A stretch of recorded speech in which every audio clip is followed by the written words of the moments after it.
Wait, Yeah. You use Twitch to play video games? What are you, cringe? Yeah, remember when we used to just the play alpha video male, games on here? instead watch Now we other just watch streamers and then videos react and to their reactions have of other takes on people stuff. reacting to reactions. Hey everyone, today we're going to check out one of Pyro's videos where he goes over the recent drama involving Cutie Cinderella. It's going to be an interesting one, so let's jump in and check it out. White, but that's not how it works over here. I will happily send them a cease and desist.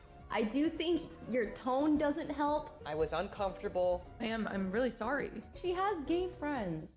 Now, you may have noticed over the past couple of weeks, Twitch has been absolutely imploding. There has been war and drama on all sides. And funnily enough, this all seemed to stem from the Hassan Collargate situation. Don't worry, I'm not talking about that again. I know I did a video about it a couple of days ago. That was very well received. All of you loved it. I especially like the picture of me Pyro in sits the on the shot fence. collar. True. And usually what happens when there's a big drama on Twitch, a lot of other streamers have their take because that is the meta. Wait, Yeah. You use Twitch to play video games? What are you, cringe? Yeah, remember when we used to just the play alpha video male, games on here? instead watch Now we other just watch streamers videos react and to their reactions have of other takes on people stuff. reacting to reactions. And one of the first people in the firing line was Ludwig. Speaking of that, we'll play some video games in a bit. I've got food on the way, so when that arrives, I'll take a break to eat, and then I'll come back and we can do some gaming. I think we'll do some like Ball X Pit, because I haven't played it for a few days, and I want to kind of progress. Quite a bizarre statement on stream. I think it was like trying to, you know, play both sides, but then it just ended up completely backfiring. Yeah, I remember his statement. He tried to throw XQC under the bus, and then XQC called him out on Twitter over it. I talked to XQC at TwitchCon. XQC is probably the single biggest person who is driving the Collargate drama on Twitch. You know what XQC says to me at TwitchCon? He goes, I don't give a fuck if he abuses the dog. I don't give a fuck if he's a shot caller. So, wrong, chat. You know who drives Collargate, chat? You know that? The man himself, man. You drive your own drama. Now, okay, I get it, right? Hassan, Yeah. dog collar, ready or not taser. Like we're sick of it, right? That is not what I'm talking about in this video. Now, Ludwig was getting a lot of heat online. People were dubbing him Jellywig, but his Jellywig, partner, yeah. Cutie Cinderella, was also involved in her completely separate drama. So recently, there was a live stream with Cutie Cinderella and Vanilla Mace, and some of the takes that she had, people really didn't seem to like it. Yeah. I will never believe that if I'm kind to a hateful person, that means I agree with them. I will never believe that. No matter what you guys say, I won't believe it, because at the end of the day, if I'm around a racist person, I'm just not racist. I'm not. Me, I am not. They are. Yes, but how am I supposed to help them ever? By cutting them off? No, I get it. You guys can think in black and white, but that's not. I think this is what a lot of people don't understand is like you can be around people that are like offensive in some way, but that does not mean you agree with them. And if you don't have those difficult conversations with them, they're never going to improve as people. If you just shut them down straight away, treat them with toxicity, treat them with negativity, they will always carry on the way they are. You're never really trying to fix the issue. You just putting like a band-aid over it. So I do agree with her here. I actually got a lot of respect for Cutie after what she said. Not how it works over here. That's not Like how it works for me. a lot of people might not agree with it, which is fine, but I agree. Like I agree with her. Pretty much saying it's okay to be friends with people that are bigots because you're not who you hang around with, and it's always best to like rehabilitate someone instead of cutting them off. Now, initially, I do understand where she's coming from. Because, yeah. Again, like I think I need to make this very clear. There is a difference between public opinion and then like the boys group chat, right? I feel that anyone, if they had like their messages leaked of them being like kind of like edgy in private, that would probably equate for like 90 to 95% of anyone that ever existed. This does sound like a cope, and it definitely is a cope, but I've always had this game theory of like, you know, what you say in private between friends, that doesn't really apply to how you actually think or how you actually feel. It's more just kind of something like, you know, almost, again, this sounds like pure cope, like venting, letting off steam kind of in a therapeutic way, because, you know, you can't be this perfect saint constantly. I mean, Yeah. some people can, and if you do, that's great. I'm pretty sure you knock my door asking me what I think about Jesus Christ. But basically, I've always had the theory of like, you know, if someone shows a character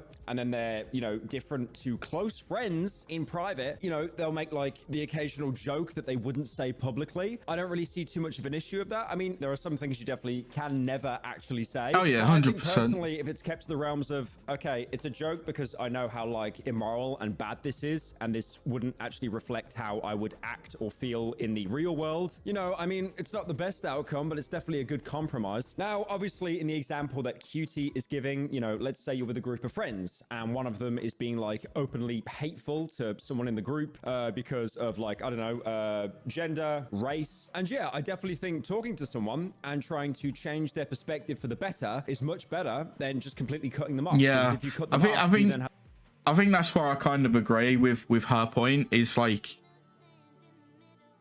I don't feel. I don't think she explained it as well as she could have, right? But I do agree that like, if you just cut someone off completely instead of having that opportunity to try and help them see what they're doing is wrong, then they're never going to improve as a person, right? They're always going to be stuck in that mindset. They're always going to act the same. So if you're trying to like rehabilitate them, like you said, to like not be offensive and improve as a person, and yeah, it's a good thing. I just think like she could have explained it a bit better, or at least in a like more detail. the problem of they feel, you know, hated on for it. So if anything, they're probably going to commit to that view even more. But I do think at the same time as well, Cutie is massively oversimplifying the situation. Yeah. Treating like kind of all hate is the same thing. Okay, let's say Yeah, you're there's a pyro different viewer, levels. right? You've just came out as gay or trans, so that's probably about 90%. It's probably about 90% of you. But anyway, the point I'm trying to make is the other friend isn't accepting of that status. And I don't really think there's a world where, like, you know, the gay friend feels the need to take time out of their day to try and, like, educate the hateful friend. I don't really think it's, like, for example, gay people's duty to go around, like, educating people, because I'm pretty sure some gay people have tried that before, and it's just made the other side double down even more. And then she's oversimplifying it again in a second way, because she's saying that all you really need to do to diffuse the situation is to educate the so-called bigoted person. Like, again, I find it ironic an American is making this point, by the way. Like, do you know the amount of, like, even for example, political discourse at the minute? Like, it has been proven multiple times that even in studies, if you try to basically convert someone or get someone onto your side or to prove someone wrong in a debate, they will literally know that they're wrong and then double down anyway. Like, okay, I know commentary channels use big boy words, but the amount of Even triple down, especially with the inclusion of, like, the internet, not actually having to see someone when you debate them or talk to them, or just even in person. I mean, humans in general, for the most part, I would say, are very, very stubborn. They will dig their heels, and if they're proven wrong on something, they won't care and will just double down anyway. And people are obviously brought up with very strong beliefs. That could be from upbringing. It's mostly from social media, let's be fair, and it's probably mostly from Twitter as well. I mean, let's be real here. And then on top of that as well, certain groups basically have to put up with being, you know, shit on daily. So her take there definitely does come across as, like, pretty disconnected. Now, I also did want to talk in Cutie's defense. Oh my God, am I defending a Twitch streamer? Has it come to this? Has it really come to this that I'm defending a Twitch streamer? It's over. It's over. I fell off. Now, I've seen multiple clips, mostly because the VOD itself has been scrubbed. Like, I'm talking NSA, FBI, CIA levels of scrubbed from the internet, and we will get into that in a second. The clip itself doesn't come across like she's telling people what they have to do. I mean, in the clip, it does seem that she's talking about how, like, she personally navigates those issues. And if she wants to change people's mindsets, like people that are racist, I mean, yeah, sure. Okay, go for it. I mean, good luck. I'm going to say good luck. But that being said, at the same time, if you want to go around playing community officer, trying to basically rehabilitate people, this is a full-time thing. You can't just, like, try it once and then, you know, give yourself a gold star saying, oh, I did the thing. I'm a good person now. I feel like getting someone to stop something and then fully like, you know, rehabilitating someone, if we're going to use that word, are two very different things. Because if you get someone to stop, like, hey, I'm not comfortable with you saying that word, they might stop saying it around you, but they haven't really changed. You're not really changing their views by doing that. You're just getting them. Yeah, that's a valid point, actually. So there is quite a significant difference, isn't there? Because you could say to someone like they're being, you know, they're being racist or whatever, and then you say, look, stop saying those words or whatever, and you might be able to get them to stop saying those words around you, but it's not always going to be a case where they stop saying it around everyone else or in private. But if you can rehabilitate them to a degree to understand that, like, you shouldn't be saying that and here's why, then they're more likely to stop saying it for the right reasons rather than just stop saying it around you because they just see it as, oh, well, you have a problem with them saying that. So I think she did need to expand on it a bit in that circumstance. You know, you're basically doing the whole meme of like, you've got friend group A and then you've got friend group B. Oh, I can say like all the racist stuff around friend group A, but friend group B, no, that would be bad. I also saw this one clip of Cutie Cinderella actually talking about her dad and how he's openly transphobic and pretty hostile towards her stepbrother. My stepbrother is trans, and my dad refuses to use the correct pronouns. He doesn't understand why it's so important, right? And it drives me crazy, and it drives my stepbrother crazy, of course.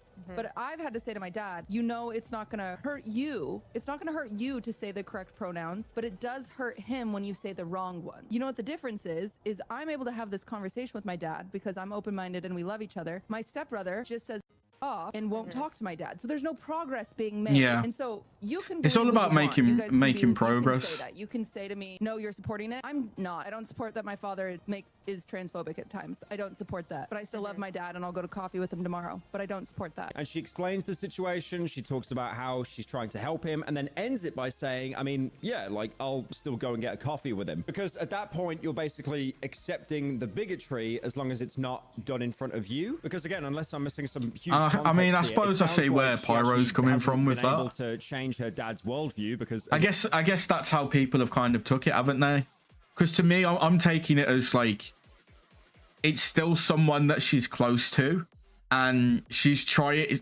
In her mind, she's probably just trying to like make him see the error of his ways and help him like to get past that and improve and stop doing that. But I can kind of see it from what Pyro's saying, where, you know, it is kind of like, hey, that's cool, just don't do it around. Well, it's not cool, but yeah, just don't do it near me kind of thing.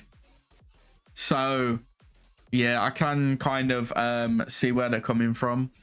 And like most boomers, believe me, I know, they dig their heels in and they will have the same opinion until they hit the grave. It is literally just hardwired. I am not expecting Cutie Cinderella to magically change her dad's worldview on trans people. He has some terrible takes by the sounds of it, basically invalidating an entire group of people. But at the same time, she's saying it's not really said in front of me. I still love him, so I'll go get, you know, like a coffee with him. Now, a lot of people have been throwing out the rehabilitation argument, but the thing is, rehabilitation isn't just telling someone they've done something wrong. I mean, okay, here's an example. Look at how people actually get rehabilitated. They'll get shipped out to some like random prison town. The only people that they can speak to are other prisoners, guards, or psychiatrists, and they're basically under pressure 24/7 to change. Specifically near the end when she says like, how am I meant to help them? And then also saying that you guys think in black and white, but that's not how it works over here. I get it. You guys can think in black and white, but that's not how it works over here. Because it does come across that, you know, bigots need to be helped. But in reality, in a lot of situations, these are usually grown adults that don't need to be coddled. And with the point of Cutie basically saying that, you know, if you cut people off for being bigoted, that's thinking in black and white, it does kind of come off as, I'm not really... Yeah, I don't think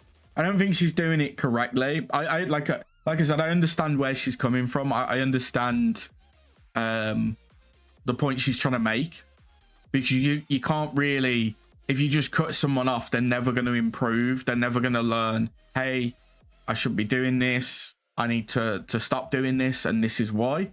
It's more the way she kind of explained it. Like, And like, especially once Pyro's explained it a bit more, it's like, it's not the correct way to do it, is what, because it's kind of just like she's seen the bigotry, and she's like, yeah, I'm okay, like I understand it's there, but it's not going to stop me hanging around with that person. So you just kind of like, you're not really solving the issue. And I understand in her eyes, she's still kind of like, oh, well, it's showcased by the one guy who changed several. Yeah, I think I saw about that. Because he was like a black dude, wasn't he? And he just basically became friends with a lot of several of the members, and like they just changed massively because they just saw that he wasn't this like stereotype that's been projected into them, that like they think this is how he is, and they were like, no, he's actually a nice fella. And it just kind of like slowly got rid of that racist ideology in them. Yeah, you've got to do it a bit at a time. It's not something that you can just kind of, you know, it's never going to be solved in a day. It takes time. Target for racist people. Therefore, I'm able to talk to them more effectively than the rest of you. Look, I'm really trying to not say the word privilege, okay? I'm trying so hard. Yeah. Man. I don't want to be one of these woke tubers. Now, what did Twitter think of this? Well, Twitter does the thing that it always does, where it tries to bring up... Yeah, echo chambers are such a huge thing these days, especially with like the rise of social media and the internet itself. Like we didn't really, I don't know how old you are, but like we didn't really have that for me growing up. We had like internet. Well, we had like early internet, and you had stuff like MySpace and MSN Messenger, stuff like that. So you did have, I'm 3 days older than that. Yeah, so you did kind of, you had like some forms of social media, but it wasn't to the extent of like Twitter and Tumblr and Blue Sky and stuff like that. So it was just kind of like, there wasn't really echo chambers. There was, but not as prevalent as it is these days. And I feel like people are too comfortable being in one. They're too afraid to like see something from a different perspective, or try and understand something from a different perspective, and they just want the quick fix, or you're just out. Quick fix or you're gone. And it is a problem, because it means you're never gonna, we as a society is just never going to improve, because we're always going to be in this endless cycle of people in echo chamber. Someone does something or says something that people don't agree with, they're gone. Instead of it being sit down, have a conversation, try to explain to them what they've done or said was wrong and why, and try to help them move past it and learn the error of their ways. So it is a shame, and I just don't feel like we're going to get past that point anytime soon. I think we're just going to be in this cycle of echo chambers for quite a while. Yeah, I think that's the best way to be. Try to have an open conversation, even if you don't agree with someone. Yeah, that's true, actually. Cults were, weren't they? Yeah, it's always good to try and have open conversation. Like, you might not always see eye to eye with someone, but I always try to think of it as like a workplace, or like pizza, for example. This is like the one example that I like to use a lot. Is you have pizza, right? Everyone likes pizza. Now, when it comes to toppings, not everyone's the same. I like pineapple on pizza. You might not like pineapple on pizza, but we're not gonna, you know, we're not going to fall out over it, but there is conversations out there where, or like ideas that people have, that they will drop someone or fall out with them over it, if you know what I mean. So how long is it before we get to the extent where like a simple idea of what toppings do you like on pizza becomes controversial, and we have echo chambers where people that like pineapple on pizza get shunned out of a group or an echo chamber? Give me results and you'll get what you've earned. Give me attitude and you'll get what you deserve. Yeah, that's a good way to put it. That's a really good way to put it. But yeah, it's gonna take a long time. You're right, Fialia. It's sad, to be honest, because coming from a time where, I mean, we did have cults and stuff when I was growing up, but it wasn't like a broad thing where, like, you know, everyone was pretty much in a cult. To the point we are now, where like pretty much everyone's in some form of echo chamber and not really open to any sort of discussion or understanding of someone else, or trying to solve issues internally when there's like upset in the echo chamber. They just push the person out. It's just so bizarre to me, because I've always kind of been a person that's like tried to solve it by having a conversation first. Never heard of you. Hey, how you doing? Yeah, I just always try to solve it first with a conversation, and you might, like I said, you might not always agree completely with someone. You might not agree with a group as a whole, but it doesn't necessarily mean you've got to like fall out with them or get pushed away. And then when it comes on to like more controversial stuff, there should still be that kind of like open communication to try and help them see why it's wrong, or help them try to improve, because otherwise you just have a perpetual cycle of echo chambers where people just get pushed out and nothing ever improves in society. Completely different. We're getting deep in here today with the conversation, aren't we? Different argument, trying to debase the main argument, even if there's a very weak link. Like, for example, people saying that QT had all this time to educate, you know, these racist, homophobic, transphobic people, but then at the same time will cut people off that had like substance abuse issues. Now, that tweet is very obviously referencing Just a Minx, who's a streamer that lived in LA, was friends with QT, I assume, and had a drinking problem, which led to the point of QT cutting her off. I mean, I do even remember a couple years ago. What do you stream about? I mainly just do, like, I do like gaming, and then just a bit of like watching videos, just reacting basically. That's pretty much all I do. Just chilling, hanging out most of the time. We're gonna play some games later.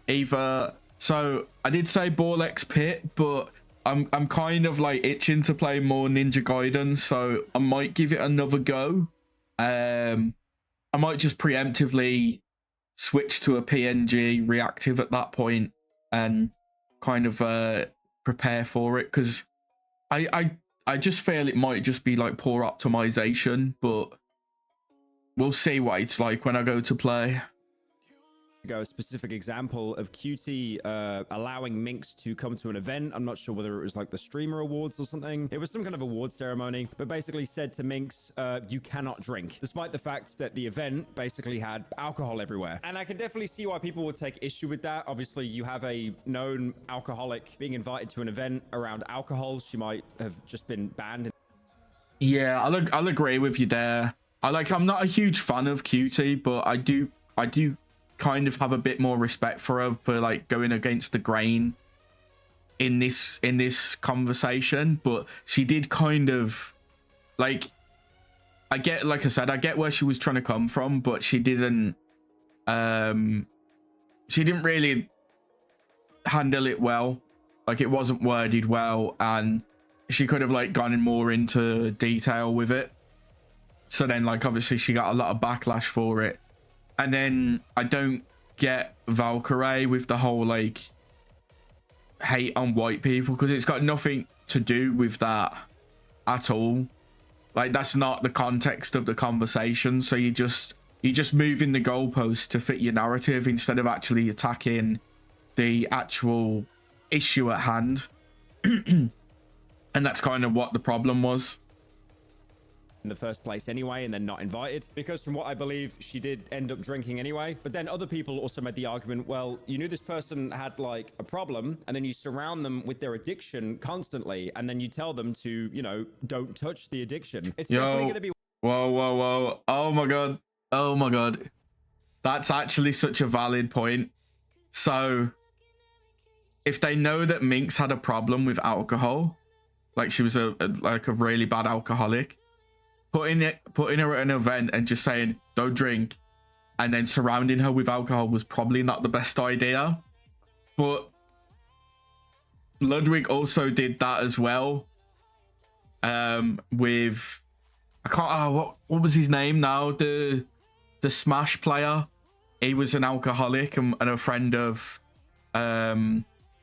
Ludwig's, and he brought him to play like Mario Kart or something, so like Mario Kart with booze, and he was just like putting him near alcohol, so like surrounding him with alcohol, and then like celebrating when he was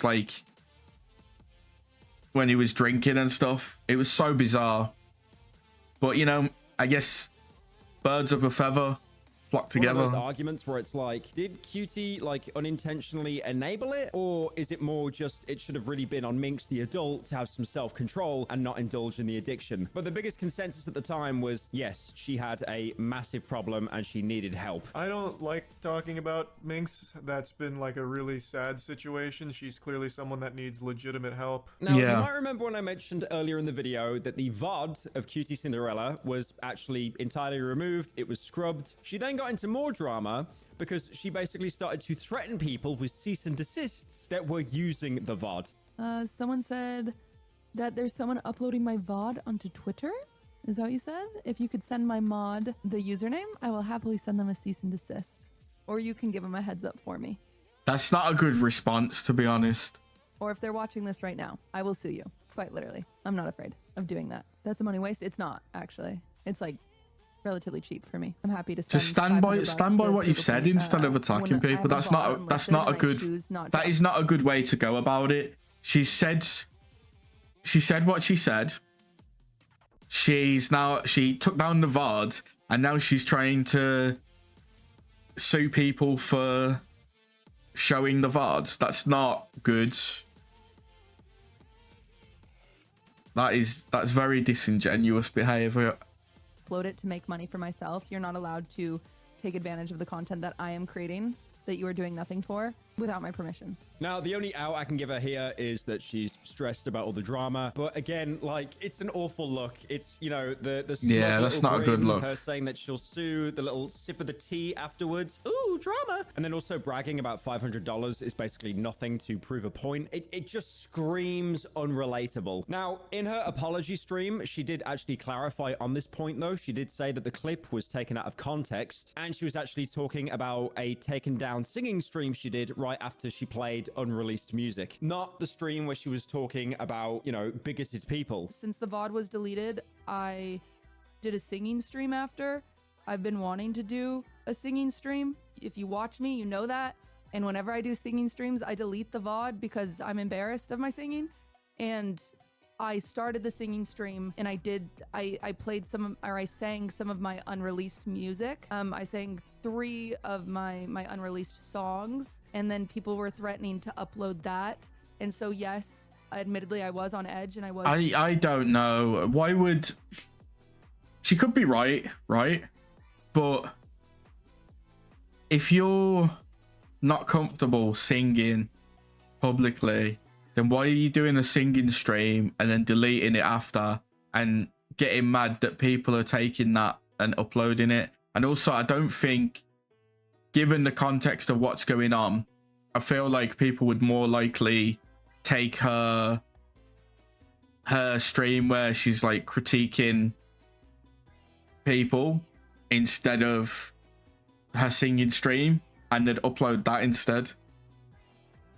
Because like, who cares if she does a singing stream? Like, the only people that are gonna care is like her fans, like realistically, and I guess a handful of haters that just hate watch. But I don't know. Being a bitch about that. I recognize that even saying this now, that might happen, that people might upload my unreleased songs. I wanted to clear the record, and I was only thinking of my music being released. But I understand how that's being perceived now, as Cutie is copy striking anyone that posted the convo. I'm not. I've not sent out one coffee strike. Now, with the drama finally boiling over, stage 2 commences. Streamers reacting to the drama on their own stream. Look, man, rent is high, okay? Like, I want to buy rent's expensive, guys. Lamborghini, Porsche. What was that bike called in GTA 4? The Faggio? I want to buy another one of those, okay? But in real life. I used to have one of them. I have to do this reaction stream. Now, one of the first people to involve themselves was Valkyrie, and she definitely had one of the takes of all time. I did tell her, I was like, Cutie, I do think your tone doesn't help because you inherently sound really angry all the time. And she knows. I was like, you're very blunt. I think it's your tone, you're blunt, and it just comes off poorly, especially, you know, and I was like, you're also the whitest woman I know. And it also is just, you know, you being so white. This ain't a good, good take, is it? This ain't it. I know her heart. It's just because she wants to help, but I feel like there's ways we can do it better. Overall, she basically said that this is more of a tonal issue than anything. She basically admitted that QT came across as pretty blunt, pretty rude, and it also doesn't help that QT is the whitest woman. Those are her words, not mine, by the way. And then in another clip, Valkyrie was actually defending QT from the accusations of her being like a fake ally by saying that, you know, she has gay friends, her co-host is gay. It does kind of scream, What is it with people when they get called out for stuff like racism, homophobia, misandry, misogyny, those kind of things? They're always like, well, I can't be that because I have X person in my life who is X. Like, come on. Like, that is not a good take, man. Can't be racist because I have black friends. She's not a fake ally. Do not say that. Her co-host is gay. She has gay friends. The way she spoke about it was poor. This was obviously posted onto Livestream Fails as well, the popular subreddit that seems to parasocially hate every single streamer. That is, unless you're XQC, Forzen, or Northern Lion. Vanilla Mace also made a statement on stream, which a lot of people really weren't happy about. She said, basically, that she didn't agree with what QT was saying, and if anything, it made her feel really uncomfortable. And she's also going to take a step back while all the drama... But that's a bit disingenuous, because when they had the stream where they were talking about it, she wasn't disagreeing with her, she was actually agreeing with her. So how can you say that you're disagreeing with her now and you didn't agree with her when there's proof of you doing it? Personally, stay away from these people and groups around them. Really helps the mental. I don't think I could ever trust any of them to have a proper conversation that would be at their own opinions. Yeah. That's the best way to do it, to be honest. Kind of unfolds, implodes, and then everyone moves on to something else next week. Didn't agree with it. I was uncomfortable. Obviously, as you could see in the clips, you know who I am, you know what I stand for. If you're someone who's been watching me, then you already fucking know. If you're a first-time fucking chatter and you're just joining off of clips that you've seen on TikTok and you don't know shit about me or fucking shit about shit, then of course I'm gonna assume that you're just gonna make the assumptions that you're going to make. But people who know me and know my character and know what the fuck I stand for know how I'm gonna go about this. I am simply stepping back from everything everyone gonna touch a little grass. And people did not like that response because they immediately said, well, if you weren't comfortable with it at the time, why did you not stand on business and say something? Why were you silent until now? I mean, to be fair, I feel this drama would have got nowhere near as much traction if one, Valkyrie didn't say anything, and then secondly, if someone told Cutie that what she was saying at the time was probably a bit of a problematic take. I mean, not even like to correct Cutie, more like they could have actually had like a healthy discussion about it on stream. That would have been content. And then they could have just moved on. I mean, sure, there'd be like 2 posts on LSF, but then they'd be buried by Forzen watching someone else's video. Streamers banned for Gordon react. Well, I'm not reacting, I'm just watching it. I just feel like with Vanilla's take, it's only been said because, you know, Cutie's got a lot of heat around her and you kind of want to distance yourself from her to protect your own image and to protect your own brand. Now, this is actually quite a surprising collab that I never thought would happen in this video. FaZe somehow got involved, specifically FaZe Ronaldo. Yeah. So he claimed that Vanilla was totally fine with hanging out with the FaZe boys, even collaborating together. Right, my food has just arrived, so I'm going to BRB, I'm going to go eat, and then we'll carry on finishing this, and then we'll jump into some gaming. So I'll see you in about 10, 15 minutes. Anyway, let's carry on. Together, and then also she would hang out with Cutie Cinderella. But now the audiences came out and said, you know, we don't like this. Then all of a sudden, she basically switched it up, basically making the argument that her fans aren't real fans if they're like essentially holding her hostage depending on what her opinion is. And then she'll just kind of pander to please them anyway. Yeah. This person was literally... I feel like it's better than McDonald's over here for everything outside of the nuggets. But McDonald's is still like, I say McDonald's is like a solid 5 because you can't go wrong with McDonald's, right? It's always like in the middle because it's like, it's never like great, but it's never like bad. It's always like in the middle. But Burger King, I'd probably say like, well, fast food sucks in my opinion as America. Hey, the best way to do it, just avoid it. Like normally if I have like fast food over here or like a takeaway, I'd just go with like sushi or some sort of rice with like chicken or beef, or you know, I usually go for like my Asian food options quite a lot. But someone was talking to me yesterday about Burger King, like, well, Burger King came up in the conversation and I was like, you know what, I haven't had one in like ages, so let me get one today. Anyway, let's carry on. At Silky's birthday, you've asked Adapt to collab. You've been with Jason a ton of times, collabed or whatever, been around. You're at Jason's concert. You literally have talked to me off stream saying, oh, blah, blah, blah, like, how are you, blah, blah, you're killing it, blah, blah. I literally saw you 2 days at Silky's birthday, and you were on my stream with Cutie Cinderella. And you were, I'm pretty sure she was at our 4th of July party. But because you're seeing tweets on the internet calling us transphobes, racists, homo, whatever it is, I don't even know what the words they're saying. Now it's, oh yeah, I'm uncomfortable with her statements. You are not uncomfortable with your statements. You're literally just anything your community says, you realize you're like, what? You have a filter, it seems like yeah, that was so nice to us. And that's the problem, like, fair play to him calling her out on it.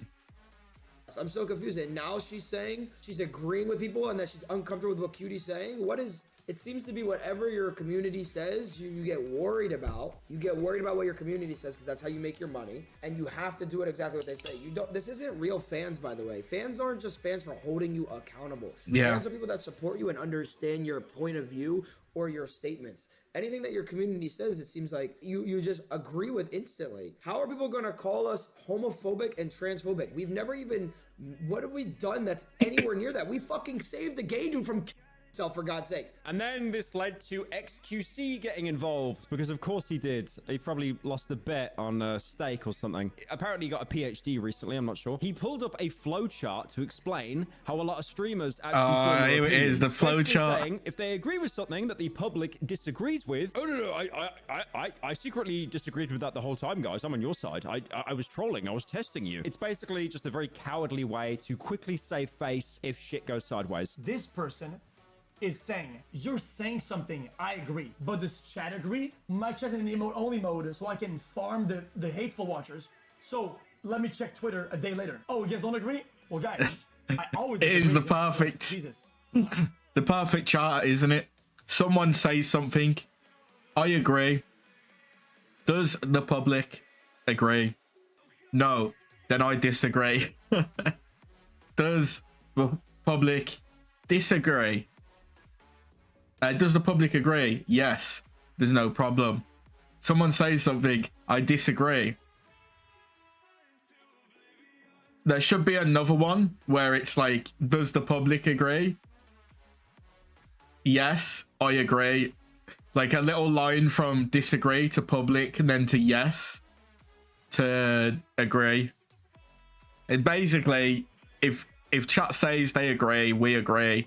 If chat says they disagree, then we disagree. That's basically what he's saying. Can you see? Brother, I was in his call, but I was uncomfortable.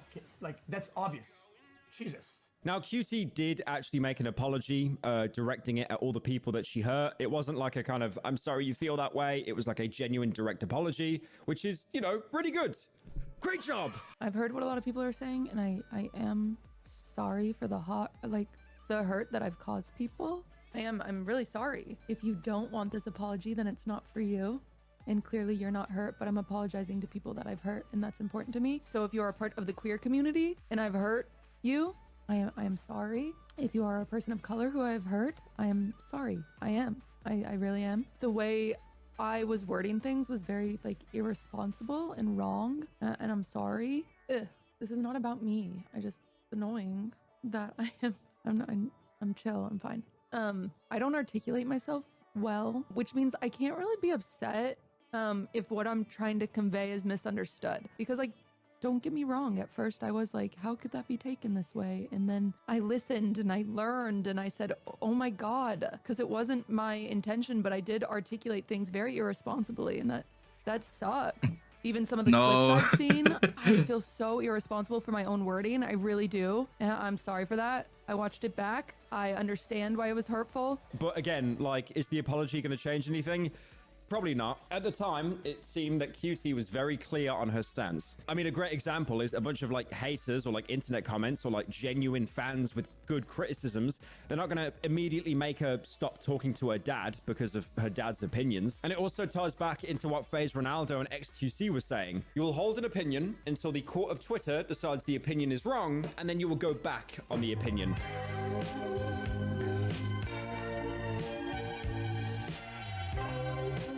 Okay, it was really nice to see Pyro's perspective on it all. It is a very kind of interesting situation. I like I said, I kind of get where QT was coming from, but she probably didn't say it the best way, and it probably didn't come across how she wanted it to. But you know, it is what it is. Anyway, let me know in the comments what your favorite part was, and don't forget to like, subscribe, and hit the bell, and I'll see you in the next one.